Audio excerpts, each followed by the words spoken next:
Neste mês acontece o Setembro Verde, uma campanha com o objetivo de conscientizar a população sobre a doação de órgãos, tão importante, gente. Então, sobre isso, a partir de agora, eu converso com a doutora Patrícia Almeida, que é patologista do Hospital Israelita Albert Einstein, aqui em São Paulo. Doutora Patrícia, obrigada por conversar com a gente. Boa tarde, bem-vinda. Já começo com essa conscientização e a importância, né? Quais são os tabus que a gente tem que enfrentar ainda hoje na hora de conseguir convencer alguém ou a uma família de ser doadora de órgãos? Boa tarde, Paula. É um prazer estar aqui falando de uma pauta tão nobre. Realmente é o mês de conscientização e incentivo à doação de órgãos. Existem muitos tabus, né? Então, desde quem pode doar, então todos podem doar, não existe data limite, mesmo que se tenham doenças crônicas, é possível sim ser doador de órgãos. Um dos tabus tem muita relação com será que o diagnóstico de morte encefálica vai ser apressado para que os órgãos sejam aproveitados?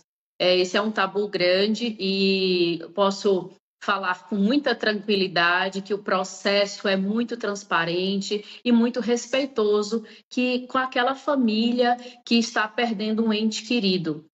Então, a possibilidade de um paciente ser um doador de órgãos só entra em cena quando realmente todos os esforços foram feitos e aquele paciente, mesmo assim, evoluiu com morte encefálica.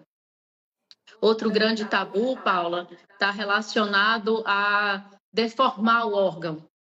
Então, o paciente, né, o familiar, então não haverá nem o corpo ele é entregue sem nenhuma deformação. Outra coisa está relacionada a se vai ter algum custo, né? Então não há nenhum custo para a família do doador. Então são vários mitos que rondam, né, a questão da doação de órgãos e isso faz com que mais de 40%, cerca de 45% das famílias recusem doar o órgão dos seus familiares. É muito grande, né?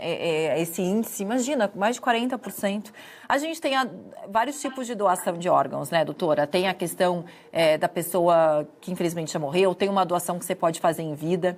Vamos falar primeiro dessa dificuldade, então, que você estava falando de mais de 40%, porque, às vezes, mesmo a pessoa dizendo que ela é doadora de órgãos, deixando isso claro em vida, documentado, enfim, a família ainda pode se recusar a doar? Ou, se a pessoa não deixa documentado em nenhum lugar que quer ser doadora de órgãos, a família tem esse direito de decidir fazer pela doação depois da morte confirmada? Paula, hoje não há necessidade, na verdade, qualquer documento que se deixe formalizando o desejo de ser doador de órgãos, ele não tem nenhuma validade. O que vai prevalecer é a decisão da família no momento da potencialidade de o familiar doar. Então, mesmo que tenha um documento dizendo que sim, a família é quem vai dar o aceite final. E se a família optar por doar, se a pessoa que foi a óbito não deixou isso claro, a família sim pode decidir por aquele ente querido. Uma pessoa, assim, só para abrir um pouquinho a mente das pessoas que estão nos assistindo, ainda tem dúvidas sobre o assunto. Uma pessoa que morreu, com os órgãos dela que ainda estão em funcionamento ou que podem ser doados para outros pacientes. Quantas vidas uma única pessoa pode salvar, doutora? Isso é incrível, Paula. Uma pessoa pode salvar até 8 vidas. Né? Aquela morte foi inevitável, aconteceu, né? Naquele momento, uma família sofre com a partida daquele ente.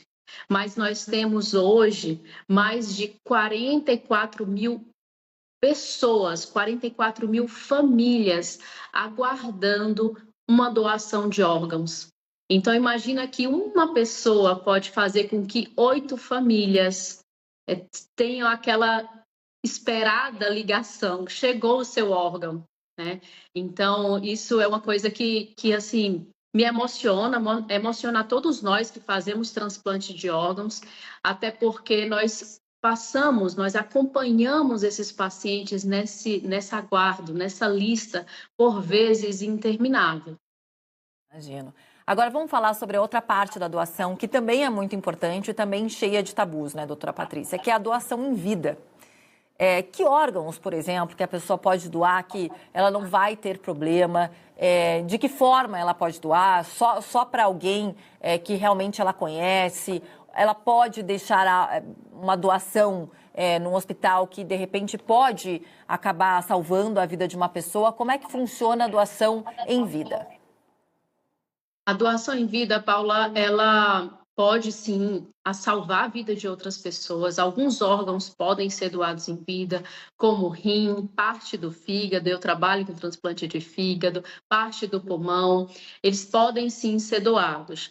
No entanto, essa doação de órgãos no Brasil é muito transparente também e a pessoa só pode doar para pessoas que têm parentesco.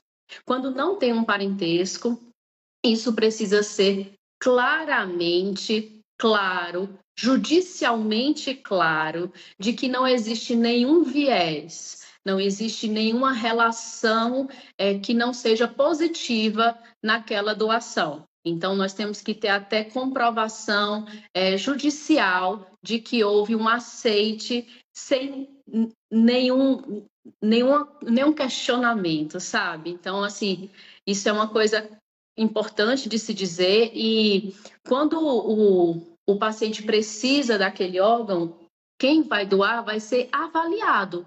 Nem todo mundo pode doar, tá? Então, a doação em vida é uma doação que tem algumas características que realmente, por exemplo, se você tiver 3 irmãos, mesmo que para o fígado, que a tipagem sanguínea seja compatível, pode ser que não seja possível a doação por características do receptor, do paciente doente ou do doador. Então, são avaliações muito minuciosas que precisam ser feitas antes desse aceite. Isso que eu ia perguntar para a senhora, o que determina uma pessoa poder ser doadora ou não? Depende, cada órgão tem suas particularidades. Quando eu falo de fígado, que é o órgão que eu tenho mais propriedade para falar, nós falamos mais em tipagem sanguínea. Então, tipo O vai doar para o tipo O, tipo A para o tipo A, tipo AB para o tipo AB, e é mais tipagem sanguínea. Mas, por exemplo, o rim é um órgão que tem uma necessidade de ter um cross-match, de ter uma possibilidade de ser mais compatível do ponto de vista imunológico. Então, preciso características do HLA, que é características da imunologia do doador e do receptor, e isso são informações que são cruzadas para que seja escolhido um órgão com maior chance de um bom funcionamento. Fala pra gente, então, aproveitar que a senhora trabalha com fígado, né, com doação de fígado, para a gente entender na prática como é feita a doação. Uma pessoa que, então, tá tudo certinho, bateu, né, todas as informações que precisam ser batidas do doador para quem vai receber. Tá tudo certo. A partir desse momento, como é que funciona? É o fígado total dessa pessoa que ela vai doar? Com quanta parte ela fica? Passa por uma cirurgia? Qualquer idade pode passar por essa cirurgia? Como é que é a recuperação? Ela pode ter algum problema no futuro por conta disso? Assim, na doação com o doador falecido, nós captamos o fígado inteiro. Tá? Até existe a possibilidade de splitar, de dividir esse órgão, mas essa não é uma modalidade muito feita no Brasil. Em relação ao doador falecido, uma equipe vai até onde está o paciente em morte encefálica e faz a cirurgia deste paciente com a extração dos órgãos que serão doados. Já o paciente em vida, por exemplo, quando vai doar parte do seu fígado, nós temos, por exemplo, crianças muito pequenas, por vezes com poucos meses de vida, que precisam de um transplante de fígado. E é possível, sim, que pai ou mãe doem-se compatíveis, e a depender do tamanho, né, do paciente que vai receber, é necessário fazer uma avaliação do quanto precisaria retirar de um doador para implantar no receptor. Então, por exemplo, é possível que não seja possível tirar tudo aquilo que é necessário retirar para que o doador consiga ter uma boa resposta, uma boa função hepática. E, então, se é preciso tirar muito do doador, não se pode tirar, porque é ele quem vai ter falência hepática. Então, esse cuidado é tido. Mas é importante falar que uma vez que é feita a cirurgia no doador em vida, esse doador, ele costuma ter uma boa evolução quando todos os cuidados são tidos. Então, realmente, eles fazem cirurgia no mesmo tempo. Então, são duas pessoas sendo submetidas à cirurgia no mesmo time. É feita a retirada e a colocação no receptor. E a recuperação de quem doa é uma recuperação mais rápida. Podem ter complicações, sim, mas isso é mais controlado, vamos assim dizer, né? E o do receptor, ele vai passar por todas as fases de recuperação, por vezes mais rápida, outras mais demoradas. Então, veja que, na verdade, nós temos vários parâmetros, então não dá para dizer quanto por cento, mas em torno de 2/3, 1/3, 2/3 do fígado vai ser retirado. E interessante é que o fígado ele se recompõe. 48 horas depois ele já está se regenerando. 6 meses depois ele está novamente num tamanho parecido com o inicial.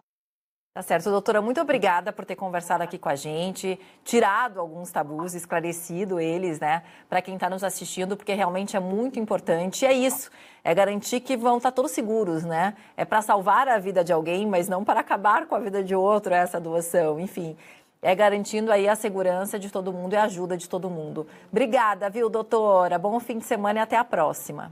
Obrigada.